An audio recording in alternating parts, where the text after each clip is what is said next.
isso não é um pensamento romântico sobre o que é arte? Por exemplo, a Bia, ela desenha pra caralho. Bia, nosso A Boninho. Bia é nossa Boninho entidade. Aham. Nunca apareceu aqui, não quer aparecer. E ela desenha muito bem, só que ela odeia essa questão de ser artista, ser chamado de artista e tal. E aí um dia eu tava ouvindo alguma coisa, lendo alguma coisa, eu não lembro o que é, porque pelo contrário, sou muito ruim de memória, e alguém falou que, tipo, esse pensamento do artista, sabe, é um pensamento romântico, que o artista antes, ele não era... Antes do romantismo, ele não era visto dessa forma. O que acontece? Quando se fala em artista, por exemplo... E olha, eu não sei se você deu uma explicação romântica, tá? Eu só tô tirando uma dúvida. Pode ser, porque nós vivemos uma sociedade que, de certa forma, é romântica. Então, ainda é. Ainda é. Então, a partir do finalzinho do século XVIII, a partir da Revolução Francesa, né? Então, vivemos uma outra sociedade. Entendi. Então, a sociedade de hoje é fruto de todo esse avanço que coincidiu com o romantismo. Então, quando você tem uma sociedade... O que é o mundo de hoje? O que é o Brasil de hoje? É uma sociedade que respeita os direitos humanos, né? É uma sociedade que tem... né? Como é que eu vou dizer? Nós vivemos uma sociedade democrática, né? Então, nós vivemos uma sociedade que respeita a opinião do outro, que existe a tolerância, Exatamente. a liberdade. Então, isso tudo é fruto. Quer dizer, essa sociedade avançada que nós temos, né? Ela nasceu naquela viradinha do século XVIII para o século XIX. Entendi. Então, quando você pensa em uma sociedade que não respeita esses ideais, então pensa assim, é uma sociedade perdida no tempo. Né? Lá para o século, sei lá, 17, 15, 14, para lá. Né? Então, estamos no século XXI, outra sociedade. Né? Mas então, a sociedade como nós temos hoje, ela é fruto do romantismo. Né? Então, essa noção que nós temos de artista, de fato, ela é romântica. Eu tenho essa noção também. E o artista é romântico, assim, por natureza, eu acho. O artista como nós conhecemos hoje tem um pouquinho do romântico, né? Porque, na verdade, o que acontece? Se se vê, a palavra artista tem a mesma raiz da palavra artesão. Então, um artesanato e uma obra de arte querem dizer a mesma coisa. Entendi. O que é arte, né? Engraçado, isso faz lembrar... Olha como é engraçado. Tem um lema que é muito conhecido, que é ars longa, vita brevis. Quer dizer, a arte é longa, a vida é breve. Então, nós, de uma sociedade romântica, distorcemos esse lema, dizendo assim que, como a vida é muito curta, aquilo que você deixa na forma de arte é perene.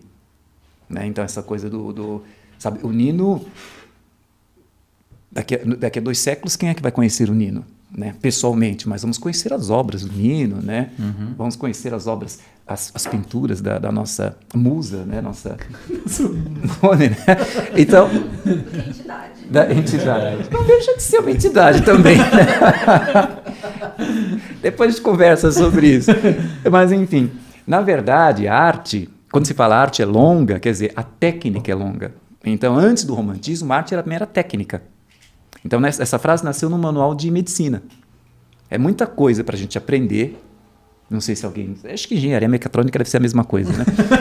É muita coisa para a gente aprender para uma vida tão curta. Né? Eu lembro de um meme que falava, né? A vida é muito curta para aprender alemão, né? Então, é verdade. Então, esse esquema da arte é longa. Quer dizer, a arte nasceu com sentido de técnica. Então, você vai pintar de uma forma especial, você tem uma técnica, ou seja, você tem uma técnica para tocar guitarra, para tocar o violão, para tocar o baixo, bateria. Então, esse é o significado primeiro de arte. É um conjunto de técnicas para fazer uma coisa.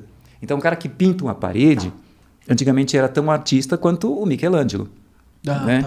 Tá. O cara fazia um madeiramento de uma casa, era um artista. Era artista. O que, a partir do romantismo, é que começaram a separar uma coisa... meio preconceituosamente, não? Aquilo que era para a elite, aquilo que é erudito, este é o artista. O elitizado. É o elitizado. Aquilo que não é elitizado, esse é o artesão. Olha, então é a partir do romantismo que mudou isso, né? Nossa. Mas tem um filme bastante interessante que mostra essa passagem. Coisa de Hollywood é meio fantasiosa, né? Que é o Amadeus. O Amadeus mostra exatamente esse ponto em que o Mozart, era do Mozart? É a vida do Mozart, é o sobrenome dele, Wolfgang Amadeus Mozart, né? Então, é a invenção do filme, né? O filme fala assim, tem uma cena em que o artista nada mais é do que o empregado. Sim. Né? Ele era empregado de um nobre, né? E o Mozart era, só que ele percebe que ele tem um público que o ama. Então não esqueça aquela cena em que ele aparece assim, levando uma bronca do arcebispo, que é o patrão dele, né? Como é que se falava? Mecenas, né? Arcebispo de Salzburgo, né? Porque quanto mais eu te dou, mais liberdade você toma, né? Você me desrespeita, você chegou atrasado, né? E ele leva uma bronca, né? E o Mozart fala... Eu sou um Mozart. Mozart fala, bom... Não tô nem aí pros lugares. Ele fala eu trabalho, fudeu. Corta, né? Então, olha... Tomara que ninguém... Ai, meu Deus. Então, o Mozart está levando aquela enrabada, né? E é meu patrão, né? Mas ele fala, bom, é óbvio que eu não estou te satisfazendo, né? Então me demita. Só que o patrão tem aquela ideia que eu sou teu chefe, eu mando na tua vida. Não vou te demitir. Eu vou mandar você de volta para o interior, porque ele estava na capital, Viena. Vou te mandar de volta para o interior e você vai fazer o que eu quiser. Ele fala, mas é óbvio que eu não estou te satisfazendo. Então, ele força uma demissão, porque o que acontece? A partir dessa...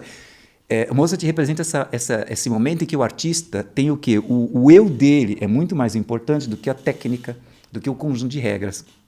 Eu não esqueço a hora em que ele vai sair, depois de levar a bronca, né? Quando ele abre a porta, o público inteiro aplaudindo, né? Ele faz questão de mostrar, eu tenho um público. Então, é a partir do romantismo que tem essa mudança, né? Tá. Quem valoriza ele começa a minha ser arte... dono dele mesmo. Eu sou... Eu e o meu público. Eu não tenho mais que atender uma demanda do meu mecenas, do meu patrão. Então, isso é com o romantismo. Que agora tem uma arte que é voltada para o público, né? Entendi. E aí você tem essa coisa do público elogiando, o público enaltecendo. Não é bem com Mozart. Os historiadores falam que isso acontece com Handel. O Handel que tinha uma plateia, tinha bilheteria, né? Eu não conheço esse, desculpa. Handel é do Aleluia. Aleluia. Então, tá. Começou com ele, assim? Começou com ele. Tá. Entendi. Ele que começou meio que se libertar dessa parada ali. De o artista ser subordinado a um mecenas. Entendi. Que antes do Handel, você tem... Os artistas eram subordinados a mecenas, a nobres, né? O Bach, por exemplo, né? Nossa, eu lembro, já que você me perguntou uma coisa que tipo de música nunca sai da minha cabeça, esqueci de falar essa, do concerto brandenburguês de Bach, né? Que ele compôs para o príncipe que era o patrão dele, o príncipe de Brandemburgo. Sim. Né? Ele compôs essas 6 peças, deixa aí, nem deu atenção. E hoje são maravilhosas, são super cultuadas e ninguém lembra o nome do patrão dele, né? O patrão dele, cara. Mas para você ver como o artista era sempre subordinado a um patrão. Com o romantismo isso mudou. E aí tem esse conceito romântico de que o artista... É que, como nós somos de humanas, a gente problematiza tudo, né? Então você tem esse conceito do artista como um ser divino, né, especial, mas que já vem lá da Grécia Antiga. Então, na Grécia Antiga, quando você fala da musa, a musa era de fato uma entidade. Né? Era um espírito que baixava, né? Porque a musa era de fato uma entidade, era um espírito que baixava no artista e comandava o corpo dele, né? Então ele estava cheio, o que é um artista inspirado? Ele estava com aquele espírito dessa musa, né? Então era uma musa para cada tipo de arte, né? Então é o espírito dessa música que ia inspirá-lo a espírito inspirar, né? É dentro, espírito. Então o artista é um ser especial porque ele consegue... Ele tem a capacidade, o dom, é como se fosse um xamã, né? Sim, é como se ele tem esse dom, essa capacidade de receber. Isso. E até hoje, na nossa sociedade, nós temos isso, né? Então, essa coisa do você ter... Um artista tem seguidores, né? Um artista ser um cara especial, um cara divino, né? Porque ele faz coisas que o comum dos mortais não é capaz de fazer. E isso dá uma desgraçada na vida dos caras também, né? Sim. Eu acho que todos eles deveriam ter esse conhecimento de onde vem, tá ligado? Nossa, eu tô abismado aqui. Eu achei muito legal toda a história. Eu acho que hoje a gente vive, eu não sei, né? Não posso falar daqui pra frente, mas talvez o ápice desse artista endeusado. Na verdade... hoje nem tanto, né? Porque a gente conhece um pouquinho... A gente acha que tem acesso ao artista de uma maneira um pouco mais... Mas acho que só o fato de um artista ter milhões de seguidores no Instagram, né, ainda um pouco desse endeusamento. Exatamente. Né? Ainda tem um pouco disso. Né? E isso é muito preocupante, como você tocou num aspecto que é do século XIX. Então, a partir do século XIX, dos românticos, realistas, simbolistas, ele sempre expressava essa angústia, né, de ser artista. Ser artista é ser especial, mas ao mesmo tempo é um ser angustiado. É um ser que... eu lembro de um poema do Antero de Quental, que ele falava disso, né? Tá. Onde você vai, coração? O que aconteceu? Tá. Os artistas com milhões de seguidores. Isso. É hora de colocar o corte. Isso faz lembrar um poema do Antero de Quental que mexe com essa questão como é doloroso ser artista, né? Sim. Porque a boa parte da humanidade é alienada. A boa parte da humanidade não tem noção do que está acontecendo por aí, né? E tem um soneto que ele fala, né? Que ele recebia o batismo dos poetas. Quer dizer, eu tive essa imagem do que é o paraíso, mas eu não consigo materializar esse paraíso, né? Ele fala, eu tropeço entre formas imperfeitas, incompletas, para sempre fiquei pálido e triste. Então, no século XIX surge essa ideia, né, que o artista é um sofredor.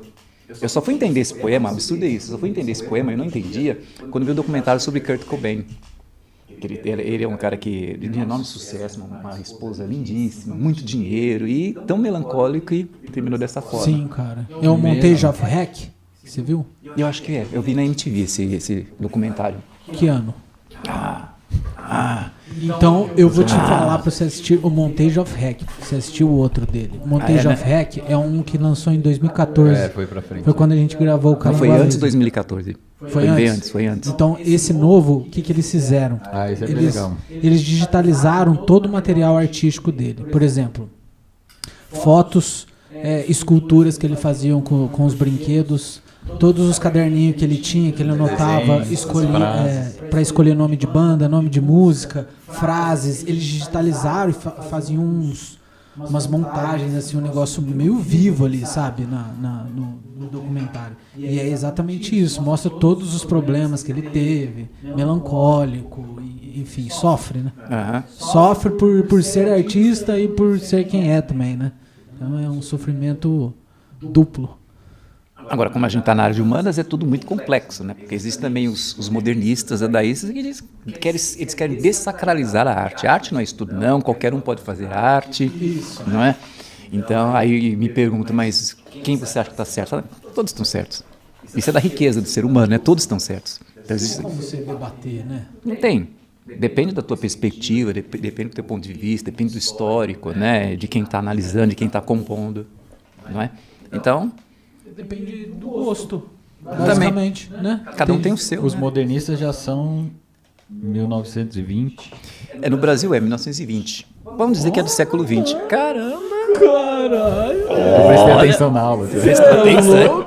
Isso é que é aluno, hein? Não, semana de arte moderna. É teu ponto que eu tenho. É teu ponto que tá Boninho. ajudando. Ele tá pesquisando ali no Wikipedia. Semana de arte moderna, 1922. Ano que vem, Isso. comemoraremos 100 anos, né? 100 anos. 100 anos. E o romantismo, ele é antes. 1800. 1836. Ele é anterior ao modernismo. Sim, mas ele faz esse joguinho, esse bate-volta, esse diálogo, né? Sim. Muita coisa que o romantismo não conseguiu fazer, ele abriu caminho, mas não conseguiu radicalizar, o modernismo foi lá e fez.